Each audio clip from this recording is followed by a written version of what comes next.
اب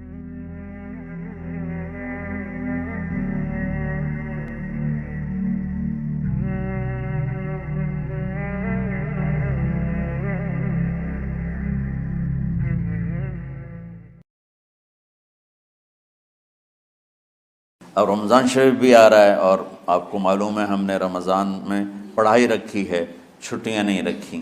جب میں نے حسنین شروع کیا 1999 میں، تو اللہ نے میرے دل میں یہ بات ڈالی کہ رمضان تو علم کا مہینہ ہے، انا انزلناہ فی لیلۃ القدر، اور چاروں آسمانی کتابیں رمضان میں اور سارے صحیفے رمضان میں۔ اپنے اللہ کو کیا پسند تھا اس مہینے کا۔ حضرت ابراہیم علیہ السلام پر چھوٹی کتابیں اتریں یکم رمضان کو، حضرت موسیٰ علیہ السلام پر تورات اتری 2 رمضان کو، حضرت داؤد علیہ السلام پر زبور اتری 6 رمضان کو، حضرت عیسیٰ علیہ السلام پر انجیل اتری 12 یا 18 رمضان کو، اور اللہ کے نبی پر قرآن اترا فی لیلۃ القدر، لیلۃ القدر میں اترا۔ تو سارا آسمانی علم رمضان میں اترا۔ سارے مہینوں کے نام عربوں نے رکھے، محرم، صفر، ربیع الاول، ربیع الثانی، جمادی الاولیٰ، جمادی الثانی، رجب، شعبان، رمضان، شوال، ذوالقعدہ، ذوالحج۔ اس میں جو رمضان ہے یہ نام اللہ نے رکھا، باقی مہینوں کے نام تو رکھے عربوں نے۔ پھر ان کی زبان پہ اللہ لایا رمضان، چونکہ ابھی تو دنیا بھی نہیں بنی تھی اور اللہ نے قرآن کی تلاوت فرمائی تھی، تو اس قرآن میں تھا شہر رمضان الذی انزل فیہ القرآن۔ تو رمضان کا نام اللہ نے پہلے سے چن رکھا تھا، پھر ان سے رکھوا دیا۔ رمضان کہتے ہیں رمض یرمض، جل جانا، جل جانا۔ رمضان کو رمضان کیوں کہتے ہیں؟ کہ اس میں گناہ جل جاتے ہیں۔ مسلمان پہلا روزہ رکھتا ہے اور اس کے گناہ اللہ جلانا شروع کرتا ہے، اس کی بھوک پیاس کی آگ میں گناہوں کو ڈالتا ہے، جلاتا ہے۔ آخر 29 رمضان یا 30 رمضان آخری رات اللہ تعالیٰ اس کی پچھلے سال کے سارے گناہ معاف فرما دیتا ہے۔ تو اس کو اس سے تشبیہ دی گئی کہ جیسے جلنے سے چیز ختم ہو جاتی ہے، رمضان کے روزے کی بھوک اور پیاس کی تپش سے اللہ تعالیٰ پچھلے سال کے سارے گناہوں کو معاف فرما دیتا۔ تو مجھے خیال آیا اس وقت جب ابھی بالکل کزرع اخرج شطأہ تھا، ہمارے مدرسے کی مثال کزرع اخرج شطأہ، دعا کرو اللہ تعالیٰ فاستغلظ فاستوی علی سوقہ، اسے بنا دے۔ امید تو ہے کہ کچھ شکل اللہ نے بنا دی، اللہ اسے پوری دنیا میں پھیلا دے۔ میری تو تمنا ہے کہ ایک ایسی مثبت سوچ کے علماء کے اللہ میرے ذریعے سے تیار کروا دے جو امت کو جوڑنے والے ہوں، توڑنے والے نہ ہوں۔ تو اللہ تعالیٰ آپ کو مثبت بنائے۔ رمضان میں چونکہ سارا علم اترا تو مجھے خیال آیا کہ ہمیں رمضان میں چھٹی کرنا تو ایک ایسی عادت ہے، کوئی سنت تو ہے نہیں، تو مجھے رمضان میں پڑھائی کروانی چاہیے، چاہے تھوڑی ہوگی۔ روزے کی بھوک بھی ستائے گی اور رات کے جاگنے کی وجہ سے نیند بھی ستائے گی، لیکن اس میں ایک لفظ سینکڑوں لفظوں پہ بھاری ہوگا، غیر رمضان۔ تو میں کراچی گیا اور مفتی تقی صاحب دامت برکاتہم سے سب سے پہلے جا کے مشورہ کیا کہ حضرت میں چاہتا ہوں کہ رمضان میں چھٹی نہ ہو، پڑھائی ہو۔ اس وقت رمضان سردیوں میں تھا، تو وہ بڑے خوش ہوئے، کہنے لگے یہ تو بہت اچھی بات۔ وہ تو اتنے بڑے ہاتھی کے پاؤں میں سب کا پاؤں، اتنی بڑی ہستی نے، وہ صرف پاکستان کا سرمایہ نہیں پوری امت کا سرمایہ ہے۔ تو ان کی اس بولنے نے مجھے ہمت دے دی۔ تو پھر میں نے یہاں آ کر تو ہم نے رمضان میں سبق شروع، اس وقت ذرا میری ہمت تھی تو میں رات کو پڑھاتا بھی تھا، بیان بھی کرتا تھا۔ تو ہم نے رمضان میں شروع کی کہ یہ رحمتوں کا مہینہ، ہر چیز کی برکت کا مہینہ، ہر شے کی اللہ کی طرف سے فراوانی اس میں ہے، علم کی بھی، ہدایت کی بھی، رزق کی بھی۔ غریب سے غریب آدمی بھی سموسے بنا کے بیٹھا ہوتا ہے، پکوڑے بنا کے بیٹھا ہوتا ہے، اور دسترخوان پہ ایک کی بجائے 3 چیزیں پڑی ہوتی ہیں، چاہے رمضان کے بعد سب کے پیٹ خراب ہوں، ایک باری تک کھانے دی تباہی پھیر دیں۔ روزے کا مقصد ہی فوت ہو جاتا ہے۔ روزہ جو ہوتا ہے بھوک کے لیے، پر وہ اتنا کھاتے ہیں کہ سحری کا کھانا افطاری تک ہضم نہیں ہوتا، اور افطاری کا کھانا سحری تک ہضم نہیں ہوتا، پر ہے نا تن کا ہی کھاونا ہے۔ کہتا بھوک نہ لگے، بھوک نہ لگے۔ وہ بھوک لگنے کے لیے تو روزہ ہے، ایک تو یہ جسم کو صاف کرتا ہے، دوسرا غریبوں کی غربت کا احساس پیدا کرتا ہے کہ جو بھوک تو آج برداشت کرتا ہے، غریب روزانہ یہ بھوک برداشت کرتا ہے۔ تو اللہ کے غریبوں کا، غریب بندوں کو کی خدمت کر، ان تک اپنے مال پہنچا، اپنا اللہ نے دیا ہے تو ان کو بھی اس میں شریک کر، قبر میں لے جائے گا۔ تو اللہ تعالیٰ نے میرے دل میں یہ ڈالا تو ہم نے تعلیم رمضان میں شروع کی، کیونکہ قرآن رمضان میں اترا، انجیل رمضان میں اتری، زبور رمضان میں اتری، تورات رمضان میں اتری، تو پھر اللہ نے اس مہینے کا نام خود رکھا شہر رمضان، شہر رمضان۔ اس میں شب قدر رکھی، اس میں رات کی ایک نماز۔ اچھا، پہلی امتوں پہ روزہ فرض تھا افطاری سے افطاری، افطاری سے افطاری، بہت شدید تھا، 24 گھنٹے کا روزہ۔ بس افطاری کے بعد آنکھ لگ جاتی تو روزہ اگلا شروع ہو جاتا تھا۔ تو ہم پر بھی پہلے ایسے ہی روزہ اترا، افطاری سے افطاری۔ تو ابن سرمہ رضی اللہ تعالی عنہ اونٹ چرانے والے تھے، وہ شام کو لوٹے تو بیوی سے پوچھا کوئی افطاری کا سامان ہے؟ انہوں نے کہا ہے تو نہیں، میں کہیں سے لے آتی ہوں۔ وہ گئیں افطاری کا کوئی سامان لینے، ان کو تھوڑی دیر ہو گئی اور ان کی آنکھ لگ گئی، تھکے ہوئے تھے، سورج ڈوب گیا۔ جب وہ آئیں تو ان کا ہائے سرمہ تو ہلاک ہو گیا۔ کہ کیا ہوا؟ کہ اگلا روزہ شروع ہو گیا کیونکہ تیری آنکھ لگ گئی۔ تو انہوں نے کہا چلو کوئی بات نہیں، لیکن ظہر کے وقت بے ہوش ہو گئے۔ ایک روایت میں آتا ہے نماز پڑھنے آئے اور گر گئے، اور ایک میں آتا ہے گھر میں بے ہوش ہوئے۔ تو جو بھی صورتحال تھی اللہ کے نبی کو پتہ چلا۔ کیا ہوا سرمہ کو؟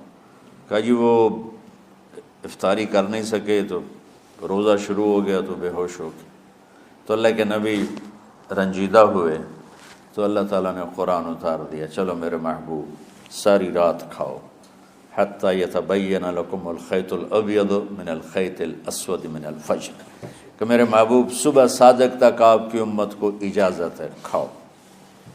پہلی امتوں پر افطاری سے افطاری، لیکن ان کی نماز تراویح نہیں تھی۔ تو ہمیں اللہ تعالیٰ نے دیا سحری تک، پوری رات۔ اچھا، ایک صحابی آئے، یا رسول اللہ میں تو مارا گیا۔ آپ نے کہا کیا ہوا؟ کہا میرا روزہ تھا، میں بیوی کے پاس چلا گیا۔ آپ نے کہا تو پھر تو غلام آزاد کر، کفارہ دے۔ کہا جی میں تو خود غریب آدمی ہوں، غلام کہاں سے آزاد کروں، خریدنا پڑے گا۔ آپ نے کہا 60 مسکینوں کو کھانا کھلا۔ کہ میں آپ مسکین ہیں، میں کنوں کھانا کھلاؤں؟ آپ نے فرمایا پھر آخر یہ کہ 60 روزے رکھ، مسلسل رکھنے ہوتے ہیں جو کفارے کے ہوتے ہیں۔ وہ کہنے لگا ایک روزے چاہے کم کیتا ہے، 60 روزے اج میں کی کروں گا؟ تو آپ نے فرمایا اچھا ٹھیک ہے بیٹھ جا۔ بیٹھ گئے۔ تھوڑی دیر ہوئی تو ایک انصاری صحابی کھجوروں کا ٹوکرا لے کر آیا، یا رسول اللہ یہ صدقے کی کھجوریں ہیں، تقسیم فرما دیں۔ تو آپ نے فرمایا بھائی وہ کدھر ہو؟ کہا جی بیٹھا ہوں۔ آپ نے کہا ادھر آ، یہ کھجوریں لے جا اور 60 گھروں میں تقسیم کر دے۔ سبحان اللہ، اللہ نے اس امت کو لاڈ لڈائے ہیں، یہ اللہ کی لاڈلی امت۔ عجیب واقعہ یہ، کہنے لگا یا رسول اللہ، اللہ کی قسم مدینے میں مجھ سے غریب کوئی نہیں، آپ ایسا کرو یہ میرا کفارہ مجھے ہی صدقہ کر دو۔ تو آپ اتنا ہنسے کہ یہ آخری دانت نظر آنے لگے۔ بہت کم ایسا ہوتا تھا، فضحک حتی بدت نواجذہ، ایسا ہنسنا آپ کبھی کبھی ہنستے تھے کہ آخری دانت پورا منہ کھل جائے، تو آپ اتنا ہنسے کہ آخری دانت تک نظر آنے لگے۔ تو آپ نے کہا اچھا جا لے جا تیرے واسطے۔ لیکن یہ صرف تیرے لیے اور کسی کے لیے نہیں ہے۔ تو جب ایسی خیانت ہوئی تو اللہ تعالیٰ نے دوسرا حکم بھی اتار دیا، باشروہن، کہ تمہارے لیے بیوی بھی حلال ہے، کھانا بھی حلال ہے جب تک صبح صادق نہیں ہو جاتی۔ لیکن اللہ نے ہمیں ایک نماز عطا فرما دی جس کو ہم آج صلاۃ التراویح کہتے ہیں۔ میرے نبی کے زمانے میں اسے قیام اللیل کہا جاتا تھا۔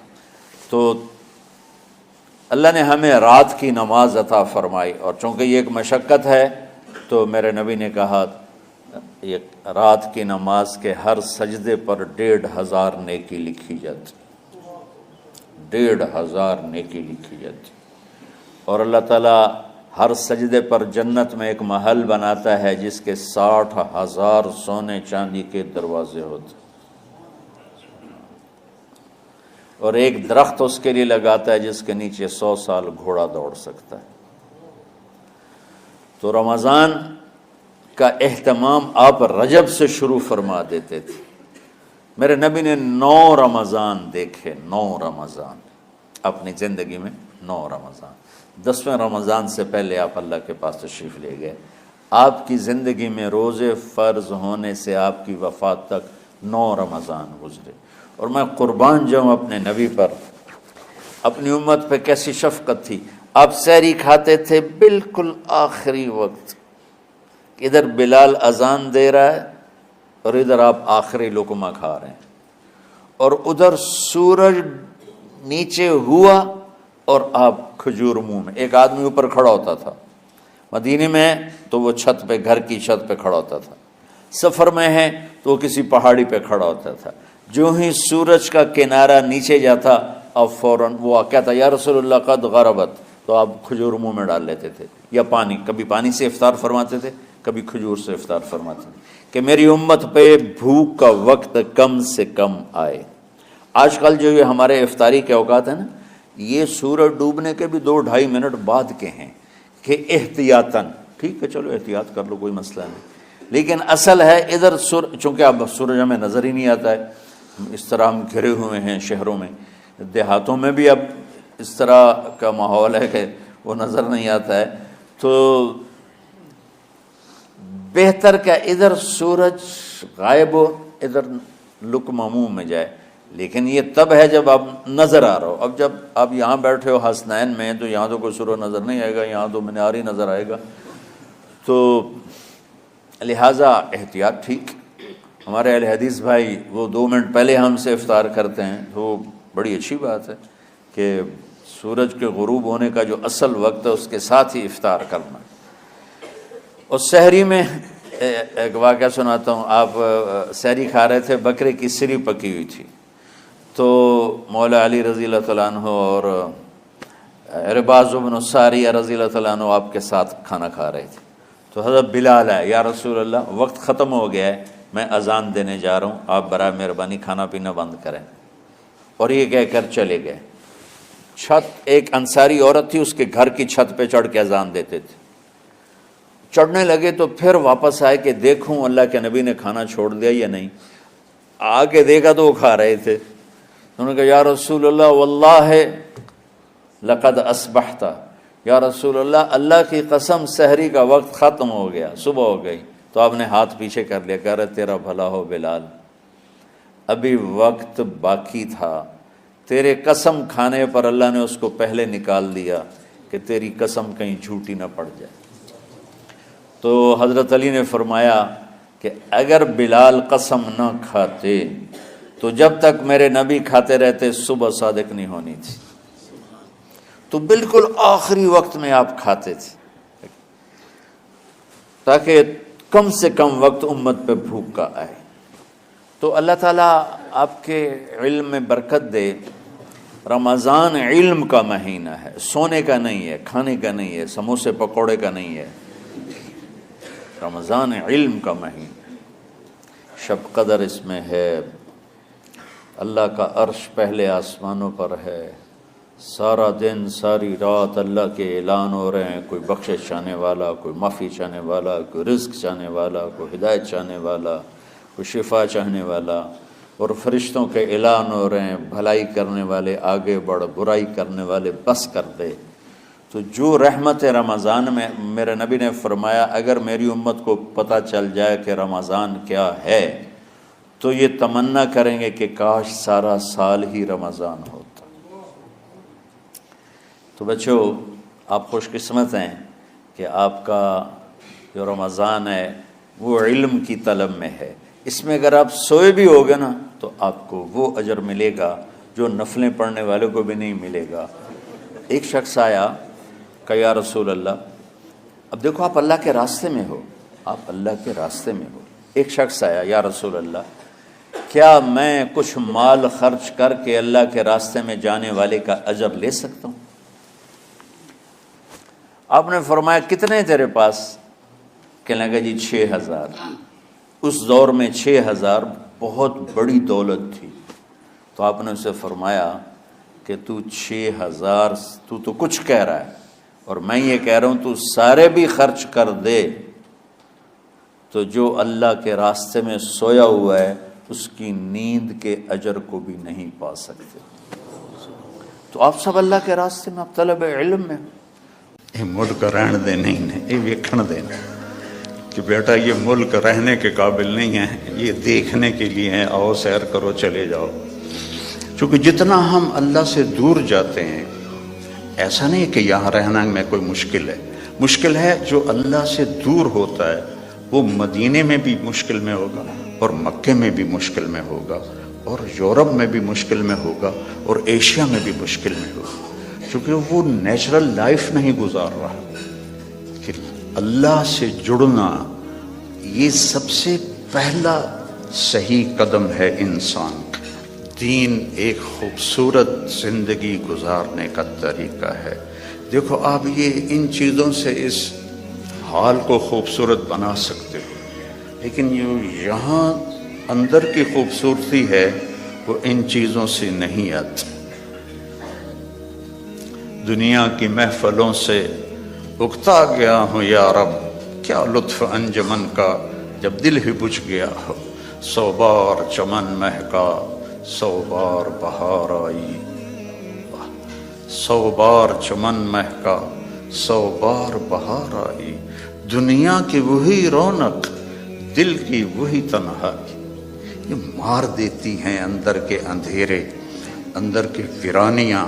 کیوں ان ملکوں میں نشہ زیادہ ہے؟ کیوں دنیا کا سب سے زیادہ نشہ مغربی ممالک میں آتا ہے؟ کہ یہ قابل رحم معاشرہ ہے جنہیں اپنے مالک اور خالق کا پتہ ہی کوئی۔ انسان کمزور ہے، اسے کوئی کندھا چاہیے جس پر سر رکھ سکے، کتنا ہی اونچا اڑ جائے، یہ بہت کمزور ہے، بہت کمزور ہے۔ ہاں، اللہ کو اپنا آسرا بناؤ، اللہ کو اپنی امید بناؤ، اللہ کو اپنے دکھڑے سناؤ، اللہ کے آگے سر جھکاؤ، اللہ کو اپنی حاجات بتاؤ۔ وَأَقْرَبُ إِلَيْهِ مِنْ حَبْلِ الْوَرِيدِ، اس شہرک سے زیادہ وہ ہمارے قریب ہے۔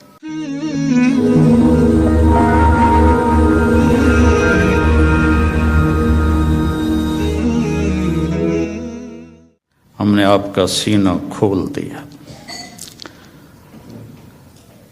موسیٰ علیہ السلام نے دعا مانگی، رب اشرح لی صدری، یا اللہ میرا سینہ کھول، اور اللہ نے اپنے حبیب سے فرمایا ہم نے کھول دیا، الم نشرح لک صدرک، ہم نے آپ کا سینہ کھول دیا۔ پھر لنریہ من آیاتنا، پھر اپنی کائنات، اپنی آیات دکھائیں۔ اور آپ کو ایسے انسان سیکھتا ہے آنکھوں سے، کانوں سے، دماغ سے۔ تو ہمارے کان اتنے کمزور ہیں کہ 2 آدمی اکٹھے بولیں تو سمجھ میں نہیں آئے گا۔ آنکھ ایسی کمزور ہے، میں ادھر دیکھتا ہوں تو یہ نظر نہیں آتا، ادھر دیکھتا ہوں تو یہ نظر نہیں آتا۔ اور میرے اللہ نے اپنے نبی کو ایسی آنکھ عطا فرمائی کہ آپ ایسے نماز پڑھا رہے تھے، مصلی پر ایسے چلنا شروع ہوئے،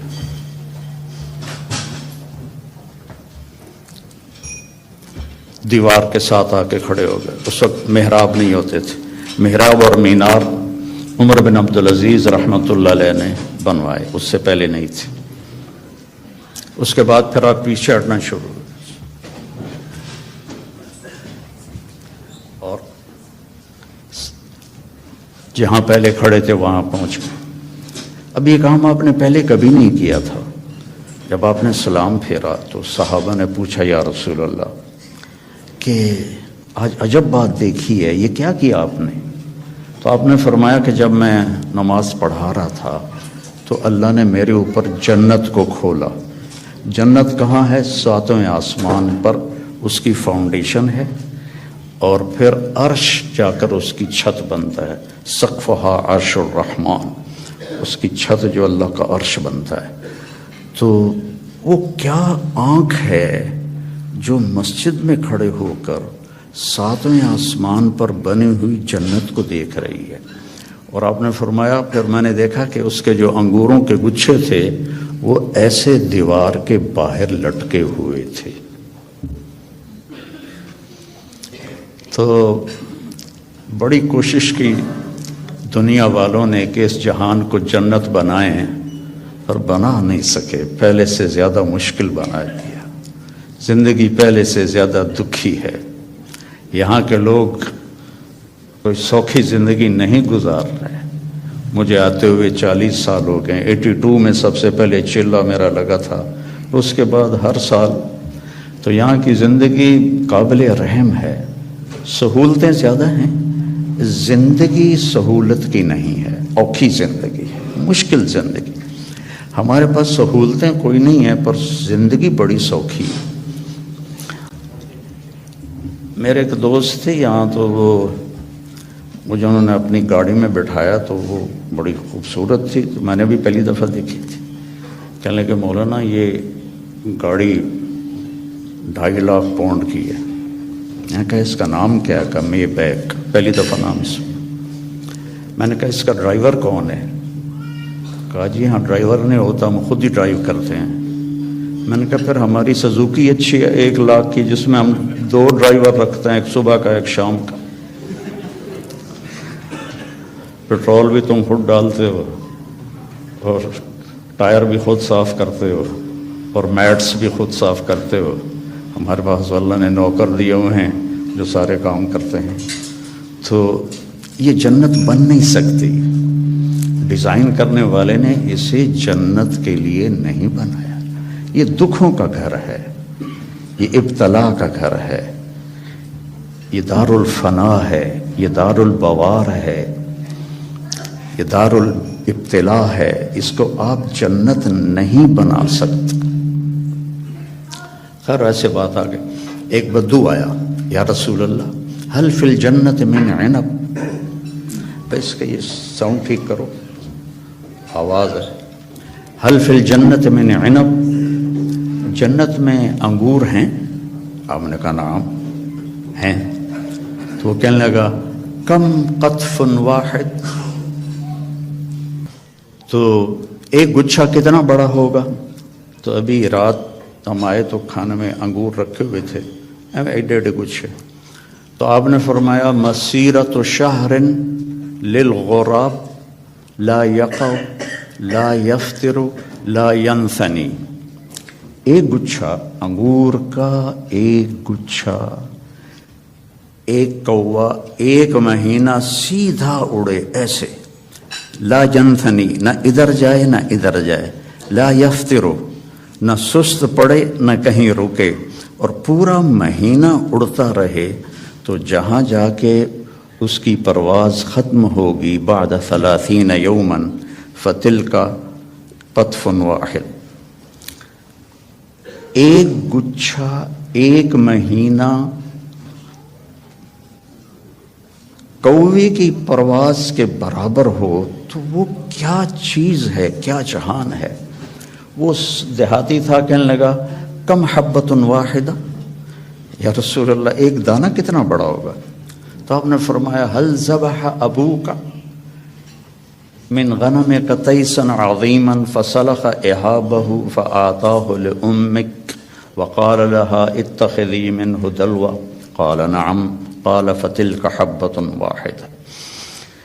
پھر آپ نے فرمایا تم دیہاتی ہو تو بکریاں رکھتے ہو، تو کبھی کوئی بڑا چھترا تیرے ابا نے ذبح کر کے کھال کھینچ کے تیری ماں کو دیا ہو کہ تم اس کا ڈول بنا دو؟ انہوں نے کہا ہاں وہ اتنا بڑا ہوتا ہے، کہا اتنا بڑا ایک دانہ ہوگا۔ تو بڑے مزے سے کہنے لگا اذن یکفینی لأہلی، پھر تو ایک دانہ میرے اور میری بیوی کے لیے کافی ہے۔ تو آپ نے فرمایا وعامت عشیرت، تیرے سارے خاندان کو کافی ہے۔ تو اللہ نے ہمیں اپنے علم کے مطابق چلنے کی دعوت تھی، پابند نہیں کیا۔ جانور پابند ہیں، جانور اس لیے پابند ہیں کہ اللہ نے انہیں ہماری خدمت کے لیے بنایا ہے۔ آج آپ گائے کا دودھ نکالنے گئے، وہ کہنے لگی آج میرا دل نہیں کل لویں، تو کام تو نہیں چلے گا۔ تو ان کو اللہ نے پابند کیا اور اپنے حکم میں جکڑ دیا، ہمیں اختیار دیا۔ فمن شاء فلیؤمن ومن شاء فلیکفر، تیری مرضی ہے، یہ بھی راستہ ہے، یہ سیدھا ہے، یہ راستہ ہے، یہ کفر کا ہے، نافرمانی کا ہے، جو اختیار کرنا ہے۔ ہدیناہ النجدین، ہم نے دونوں راستے واضح، نجد ٹیلے کو کہتے ہیں، تو کہ ہم نے تمہارے لیے دونوں راستے واضح کر دی ہیں اور اس کو مکمل کر دیا ہے۔ الیوم، یہ آج جو ہم اعلان کر رہے ہیں یہ آج ہی ہو رہا ہے، آج سے پہلے کبھی نہیں ہوا۔ کیا؟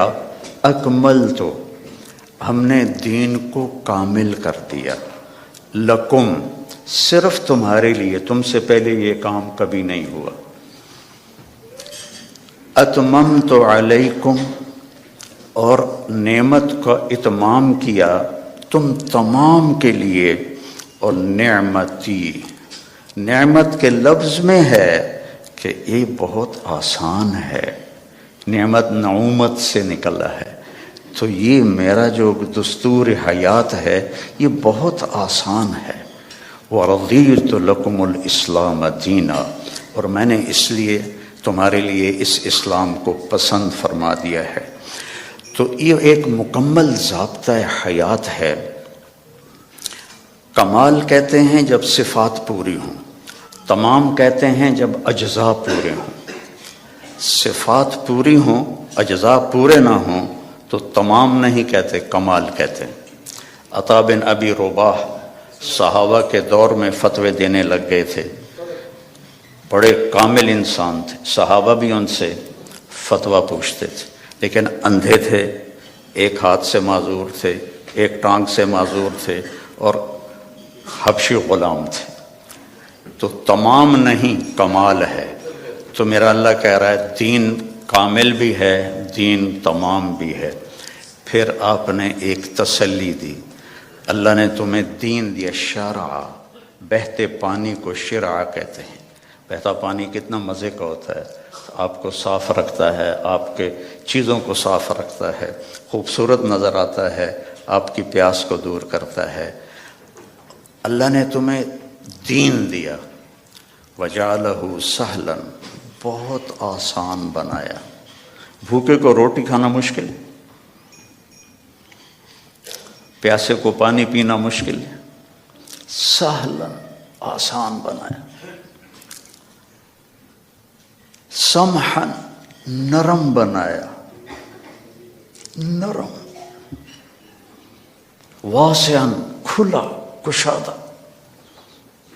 ولم یجعلہ ضیقا، اور کوئی تنگی نہیں رکھی۔ تمہیں کیوں تنگی نظر آ رہی ہے؟ کہ تم نے چلنا سیکھا نہیں۔ تو جٹ جہاز اڑا لیتے ہیں، ایک آدمی سائیکل بھی نہیں چلا سکتا، اس نے سیکھا تو جٹ جہاز سب سے مشکل ہوتا ہے اس کو اڑانا، اور سائیکل نہیں سیکھا تو نہیں چلا سکتا۔ تو ہم نے سیکھا نہیں ہے دین پہ چلنا، اور پھر ہمارا پورا ارادہ نہیں ہے کہ ہم نے ادخلوا فی السلم کافہ، پورے مسلمان نظر آؤ، پورے مسلمان بن کے چلو۔ تو اللہ کے نبی نے کہا سہل، یرید اللہ بکم الیسر، اب اللہ بھی کہتا ہے ساتھ تمہارے لیے آسانی چاہتا ہوں، ولا یرید بکم العسر، تنگی نہیں چاہتا ہوں، یرید اللہ ان یخفف عنکم، تمہیں ہلکا پھلکا کرنا چاہتا ہوں، تمہارے بوجھ ہٹانا چاہتا ہوں، ما جعل علیکم فی الدین من حرج، اس میں کوئی تنگی نہیں رکھی۔ لیکن ہمیں کیوں تنگیاں نظر آتی؟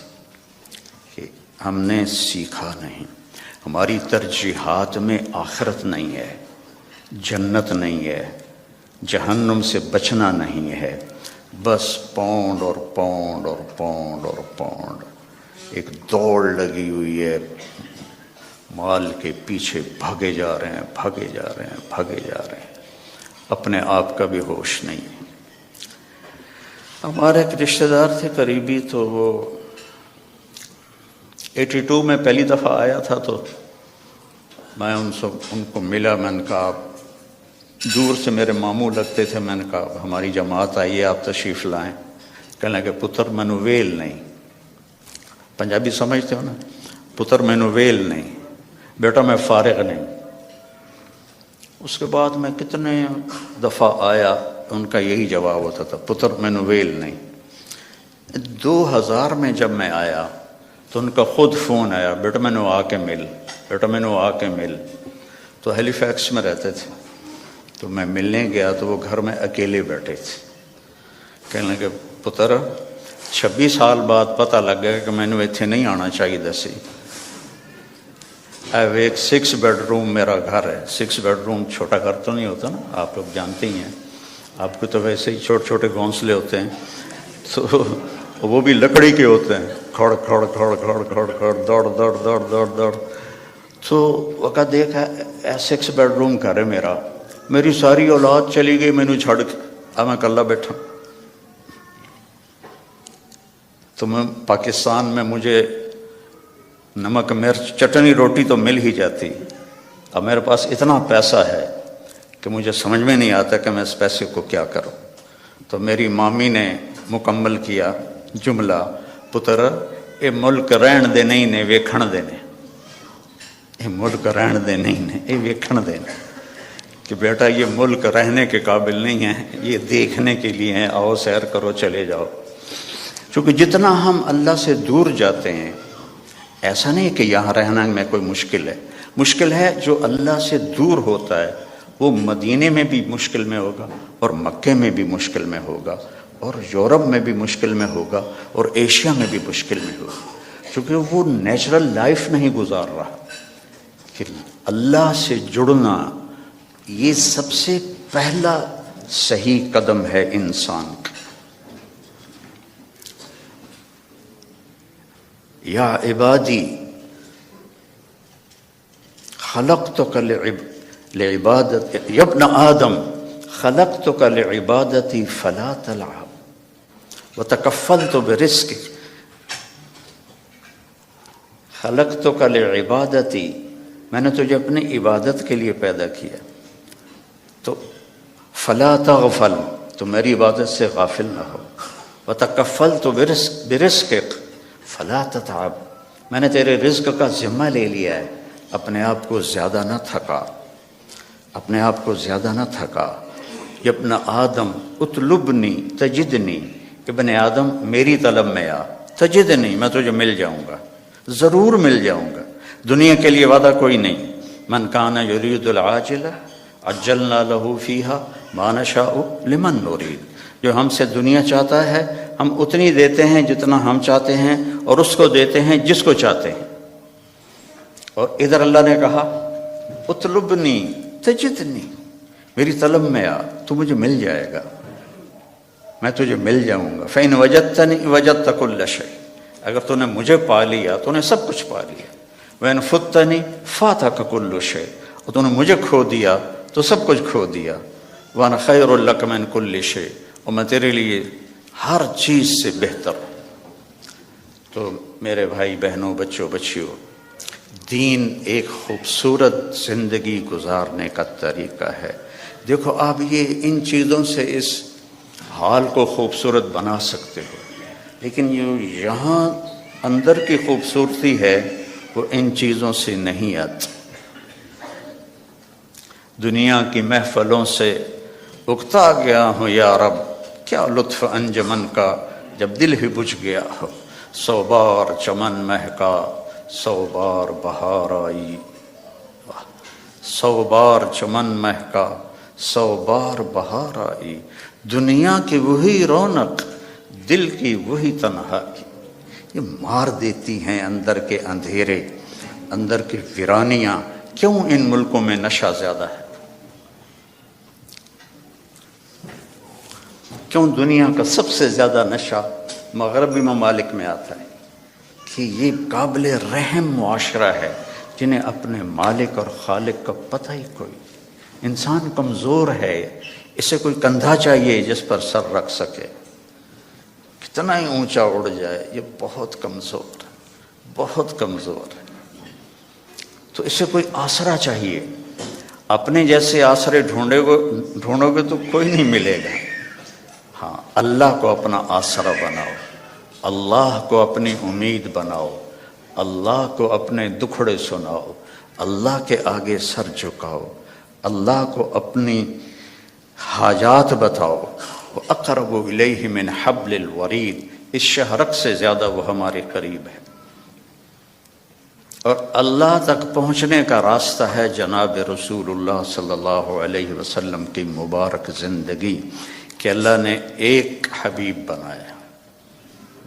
صحابہ بیٹھے تھے اور کہہ رہے تھے کمال ہے بھائی، موسیٰ علیہ السلام کلیم تھے، ابراہیم خلیل تھے، عیسیٰ روح اللہ تھے، تو آپ ان کی باتیں سنتے ہوئے آ رہے تھے، تو جب آپ ان کے پاس آ کے بیٹھے تو آپ نے کہا سمعت مقالتکم ورأیت عجبکم، میں نے تمہاری بات بھی سنی، تمہاری حیرانی بھی دیکھی۔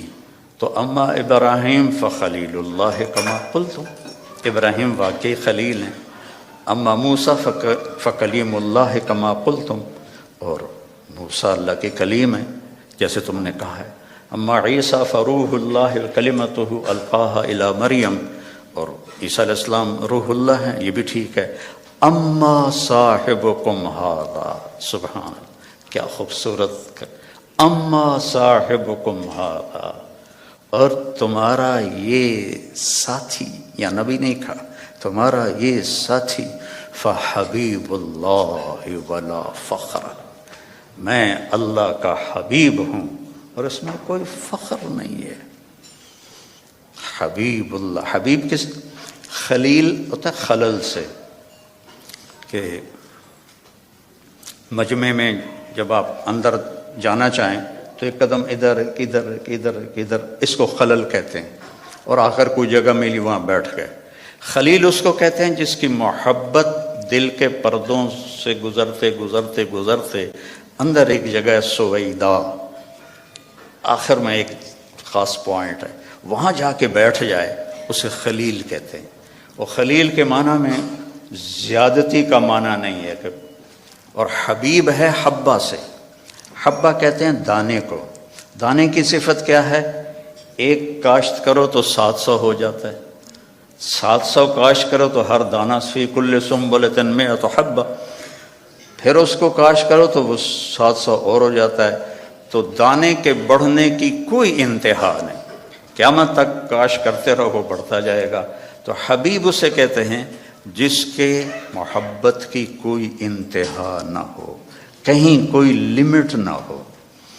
اور خلیل اسے کہتے ہیں جو ملاقات بھی چاہتا ہو اور کچھ لینا بھی چاہتا ہو، اور حبیب اسے کہتے ہیں جو صرف ملاقات چاہتا ہو اور کچھ بھی نہ چاہتا ہو سوائے ملاقات کی، سوائے ملاقات کے، اس کے اور کوئی غرض نہ ہو، حبیب ہے، حبیب ہے۔ خلیل کہہ رہے ہیں انی ذاہب الی ربی سیہدین، میرا سفر ہے شروع، مجھے ان قریب اللہ ہدایت دے گا۔ اپنے حبیب سے کہا ووجدک ضالا فہدی، ہم نے آپ کو ہدایت دے دی۔ خلیل کہتے ہیں وجعل لی من ورثۃ جنت النعیم، مجھے جنت عطا فرما۔ حبیب کو کہتے ہیں انا اعطیناک الکوثر، ہم نے آپ کے لیے جنت کی چابی دے دی آپ کو۔ خلیل کہتے ہیں وجنبنی و بنی ان نعبد الاصنام، مجھے میری اولاد کو بت پرستی سے بچا۔ حبیب سے کہہ رہے ہیں انما یرید اللہ لیذھب عنکم الرجس اہل البیت ویطہرکم تطہیرا، اے میرے محبوب کے گھر والو، ہم نے آپ کو ہر گندگی سے پاک کر دیا ہے، ہر کفر سے پاک کر دیا ہے اور آپ کو تطہیر عطا فرمائی ہے۔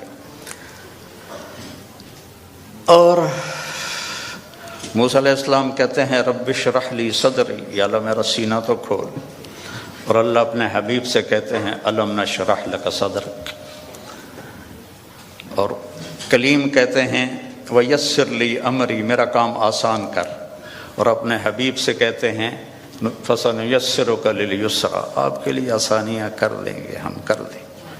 کلیم کہتے ہیں کہ اجلت الیک رب لترضی، موسیٰ علیہ السلام کو اللہ نے بلایا طور پر، تو وہ دوڑ پڑے، دوڑے گئے، تو لوگ ان کے پیچھے رہ گئے، ان کی جو امت تھی۔ تو اللہ نے کہا ما اعجلک عن قومک یا موسیٰ، موسیٰ تم نے یہ جلدی کیوں دکھائی؟ تو کہم اولیٰ علی آثری، یا اللہ وہ میرے پیچھے آ رہے ہیں، اور میں دوڑ کے اس لیے آیا ہوں کہ تو راضی ہو جائے، تو راضی ہو جائے، کہ مالک بلائے اور نوکر تیزی دکھائے، جی سر، تو مالک خوش ہوتا ہے۔ تو کلیم کہہ رہے ہیں لترضی، تو راضی ہو جائے، اور اللہ اپنے حبیب سے کہہ رہے ہیں وَلَسَوْفَ يُعْطِيكَ رَبُّكَ فَتَرْضَىٰ، آپ کا رب آپ کو اتنا دینے والا ہے کہ آپ خوش ہو جائیں گے۔ ساری دنیا سے کہتا ہے میں یہاں کیوں کھڑا ہوں بات کرنے کے لیے، کہ اللہ مجھ سے راضی ہو جائے، کوئی اور چیز کی طلب نہیں ہے۔ آپ کیوں جمع ہوئے ہیں؟ ایک دین کی نسبت پر کہ اللہ راضی ہو جائے، لیکن موت سے پہلے کسی کو نہیں پتہ، اور یہاں کہا جا رہا ہے فترضیٰ، آپ راضی ہو جائیں گے۔ یہ جو یہاں فا ہے، فا، اس کا مطلب میں ایک واقعہ سے سمجھا۔ وَلَسَوْفَ يُعْطِيكَ رَبُّكَ وَتَرْضَىٰ، وَلَسَوْفَ يُعْطِيكَ رَبُّكَ ثُمَّ تَرْضَىٰ، یہاں فَتَرْضَىٰ، فا کا مطلب یہاں یہ ہے کہ آپ کو اتنا دینے والا ہوں کہ آپ کو خود گمان نہیں ہے، آپ فوراً راضی ہوں گے۔ ہماری جماعت تھی پشاور، تو میرے ساتھ عرب شہزادے تھے۔ ایک مسجد سے دوسری مسجد جا رہے تھے، تو گاڑی میں بیٹھ گئے تھے اور باقی جماعت کا انتظار تھا۔ تو ایک پٹھان فقیر آ گیا، مانگتے آ کر وہ پٹھان کہتے ہیں خدائے دا پارا، ہم کہتے ہیں اللہ کے نام پر، وہ خدائے دا پارا، وہ آ کے نا گاڑی کی شیشے کے ساتھ لگ کے کھڑا ہو گیا، اور منہ اس کا اوپر تھا، کہتا تھا خدائے دا پارا۔ ابھی 84 کی بات ہے، تو اس وقت 4 آنے دیتے تھے، کوئی بڑا تیر مارتا تھا تو روپیہ دے دیتا تھا۔ تو وہ اسی اندازے پہ کھڑا تھا کہ یہ بڑی گاڑی ہے، 1 روپیہ تو دے ہی دے گے مجھے، وہ منہ اوپر کر کے، میں اس کو دیکھ رہا تھا، خدائے دا پارا۔ اس نے، شیخ نے جیب میں جتنے پیسے تھے سارے نکالے، اس کو پورے مہینے کا خرچہ دے دیا، تو اس کے ہاتھ پر جو رکھے نا، تو کہہ رہا تھا خدائے دا پارا، اور پھر اس نے مٹھی بند کی اور دوڑ لگائی، پیچھے مڑ کے نہیں دیکھا۔ مجھے بڑی ہنسی آئی، میں نے کہا شیخ پتہ یہ کیوں بھاگا؟ یہ بھاگا ہے کہ اسے خطرہ ہے کہ تم کہیں بقایا واپس نہ لے لو۔ جب کسی کو اس کے گمان سے بڑھ کے دیا جائے تو وہ اچانک خوش ہوتا ہے، اچانک۔ تو اللہ تعالیٰ کہہ رہا ہے میں اتنا دینے والا ہوں کہ آپ کو خود پتہ نہیں ہے، آپ بڑے خوش ہو جائیں گے۔ اب فیصل آباد چوک پہ گاڑی روکی میری، تو ایک فقیر آ گیا، تو پیچھے میرا بیٹا بیٹھا تھا، اس نے جیب سے 100 روپیہ نکال کے دیا۔ میں نے کہا بیٹا اس سے دعا نہیں ملے گی، میں نے جیب سے 1000 روپیہ نکالا اور اس فقیر کو دے دیا، اللہ بھلا کرے، اللہ بھلا کرے۔ تو اللہ کہہ رہا میرے نبی آپ کو وہ دوں گا کہ آپ کو خود نہیں پتہ۔ تو بھائیو، اللہ نے ہمیں محمد مصطفیٰ صلی اللہ علیہ وسلم جیسا نبی عطا فرمایا اور آپ کی شریعت کو مکمل کر دیا، آپ کی زندگی کا ہر طریقہ مکمل کر کے ہم تک پہنچا دیا۔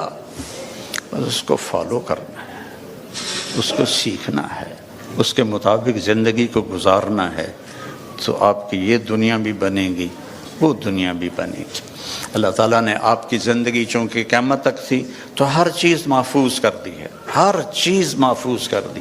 آپ کی چال کیسی تھی، آپ کا لباس کیسا تھا، آپ بیٹھتے کیسے تھے، آپ اٹھتے کیسے تھے، آپ بولتے کیسے تھے، ایک ایک چیز کو میرے رب نے محفوظ کر دیا ہے۔ سیکھو میرے بھائی بہنوں، موت کے بعد جو سب سے بڑا غم ہوگا نا انسان کو، وہ حسرت ہوگی، حسرت ہوگی، ہائے یہ میں نے کیا کر دیا، ہائے یہ میں نے کیا کر دیا۔ تو اس سے پہلے کہ موت ہمیں اٹھا کے لے جائے، ہم اللہ کے محبوب کی زندگی کو اپنی زندگی بنا لیں، ان کے طریقوں کو اپنا طریقہ بنا لیں۔ لقد جاءکم رسول من انفسکم، ہمارے ہاں پڑھا جاتا ہے من انفسکم، اس کی ایک جو ہے روایت وہ ہے من انفسکم۔ میں موریتانیہ گیا تو وہاں میں نے سنا وہ من انفسکم پڑھتے تھے۔ تو دونوں مطالب، دونوں الفاظ میں دو خوبصورت پہلو ہیں میرے نبی کے۔ من انفسکم آپ کے خاندان کو بتایا جا رہا، تم میں سے ہے، تم میں سے ہے، کوئی باہر سے نہیں آیا، اس کا حسب نسب تم سب کو معلوم ہے، اور کسی نبی کا نسب وہ آدم علیہ السلام تک نہیں جاتا، عدنان تک تو اتفاق ہے، اور ابراہیم علیہ السلام تک بخاری اور ابن اسحاق اس پر متفق ہیں، اور اس سے اگلا تورات سے لیا گیا ہے۔ تو ہر بڑے مصنف سیرت نے آپ کے نسب کو لکھا ہے آدم علیہ السلام تک۔ تو ایک دفعہ ہم نے اپنے خاندانی معلومات کے لیے ملتان کی یونین کونسل سے پرانا رجسٹر خریدا تھا، تو اس میں 1874 میں سب سے پہلے بندوبست ہوا تھا زمینوں کا، اس سے پہلے کا نہیں تھا۔ تو اس میں 19 نام میں نے دیکھے ہمارے بزرگوں کے، اور 20واں پھر میرا نام آتا تھا میرے باپ کے بعد۔ میں نے ان کو یاد کرنے کی کوشش کی کئی دفعہ، لیکن وہ میں یاد کرتا ہوں پھر مجھے بھول جاتے۔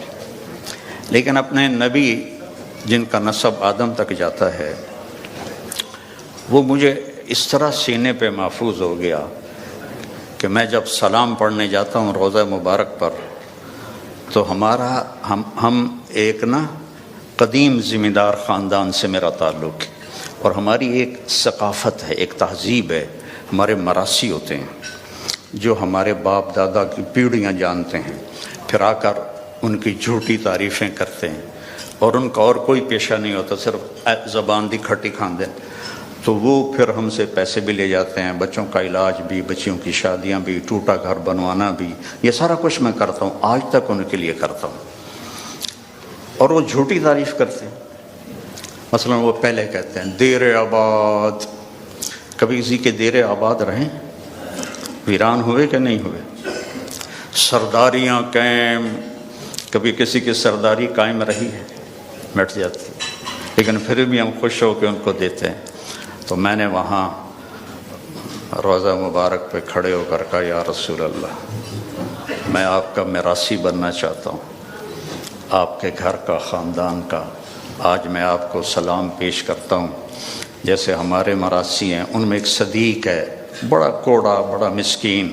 میں نے کہا آج میں صدیق مراثی بن کر آپ کو سلام پیش کرتا ہوں، الصلاۃ والسلام علیک یا رسول اللہ، بن عبداللہ بن عبد المطلب بن ہاشم بن عبد مناف بن قصي بن كلاب بن مرة بن كعب بن لبي بن غالب بن فهر بن مالك بن نضر بن كنانة بن خزيمة بن مدركة بن إلياس بن مضر بن نزار بن معد بن عدنان بن أود بن هميصة بن سلامان بن عوس بن بوز بن قموال بن أبي بن عظام بن ناشد بن حزاب بن بلداس بن يدلاف بن طابق بن جاهم بن ناحش بن ماخي بن عافي بن عبقر بن عبيد بن الدعاف بن حمدان بن سنبر بن يثربي بن يحزن بن يلحن بن إرعوى بن عاذي بن زيشان بن عيسر بن أقناد بن إيهام بن مقصر بن ناهض بن زارع بن سمي بن مزي بن عوض بن عرام بن قيدار بن إسماعيل بن إبراهيم